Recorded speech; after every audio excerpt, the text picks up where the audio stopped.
AIMIM प्रमुख असदुद्दीन ओवैसी ने उम्मीद जताई है कि जब लोग 2024 के आखिरी और 7वें चरण में मतदान करने जाएंगे तो सुंदरता, भाईचारा, गंगा जमुनी तहजीब को मजबूत करेंगे। हमें उम्मीद है कि जिन लोगों ने 7वें चरण में मतदान किया है या करने जा रहे हैं वे भारत की सुंदरता, भाईचारे, गंगा जमुनी तहजीब को मजबूत करने के लिए मतदान करेंगे। मुझे उम्मीद है कि देश की जनता पीएम मोदी को नहीं बनाएगी, तीसरी बार प्रधानमंत्री उनको। ओवैसी ने यहाँ संवाददाताओं से कहा कि उत्तर प्रदेश के उप मुख्यमंत्री केपी मौर्य की टिप्पणी की मुस्लिम आरक्षण पर 4 जून के बाद सर्वे कराया जाएगा। उस पर प्रतिक्रिया देते हुए असदुद्दीन ओवैसी ने कहा, मैं उनसे पूछना चाहता हूं क्या उन्हें पिछड़े मुसलमानों से इतना प्यार है। मोदी जी ने पिछड़े मुसलमानों पर भाषण दिया, उन्होंने 1950 के राष्ट्रपति आदेश का भी हवाला दिया और पिछड़े मुसलमानों को वो दर्जा दिया।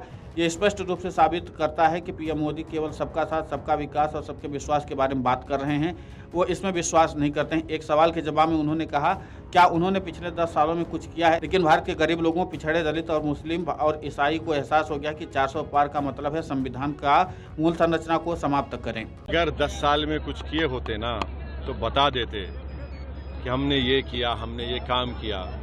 मगर भारत की जो गरीब जनता है, पिछड़ा है, दलित है, मुसलमान और ईसाई हैं, सब जान चुके हैं कि ये 400 पार का मतलब ये है कि संविधान को ख़त्म कर देना या बेसिक स्ट्रक्चर को ख़त्म कर देना, फिर आरक्षण निकाल देना।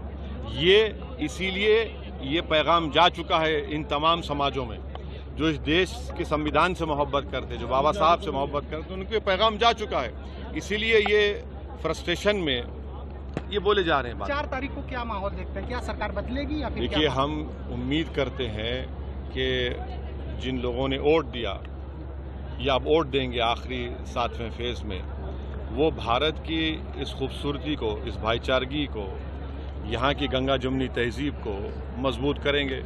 और हमको उम्मीद है कि इंशाअल्लाह तीसरी मर्तबा देश के मतदान करने वाले तीसरी मर्तबा देश का प्रधानमंत्री नरेंद्र मोदी को नहीं बनाएंगे। उत्तर प्रदेश के लोकसभा चुनाव के सभी 7 चरणों में मतदान हो रहा है, जिसका अंतिम चरण 1 जून को होना है। कांग्रेस राज्य में समाजवादी पार्टी के साथ साझेदारी में चुनाव लड़ रही है और एक दूसरे के साथ सीट साझा करने का समझौता किया है। सीट समझौते के अनुसार कांग्रेस ने 17 सीटों पर चुनाव लड़ा है और समाजवादी पार्टी के पास चुनावी रूप से महत्वपूर्ण राज्य में शेष 63 सीटें हैं। 2019 के आम चुनाव में भाजपा विजयी हुई, उसने उत्तर प्रदेश की 80 में से 62 सीटें हासिल की थी। इसके अलावा उसकी सहयोगी अपना दल एस की 2 सीटें मिली थी। मायावती की बसपा 10 सीटें हासिल करने में सफल है, जबकि अखिलेश यादव की सपा को 5 सीटें मिली। इसके विपरीत कांग्रेस पार्टी को केवल 1 सीट हासिल हुई थी। 543 लोकसभा सीटों के लिए चुनाव 19 अप्रैल से 7 चरणों में हुए और वोटों की गिनती 4 जून को होगी। Video desk amarujala.com। Exit poll 2024 1 जून शाम 6 बजे से, लोकसभा चुनाव के नतीजे 4 जून सुबह 7 बजे से। देखिए चुनाव नतीजों से जुड़ी हर खबर सबसे पहले, सबसे सटीक, केवल अमर उजाला पर, amarujala.com।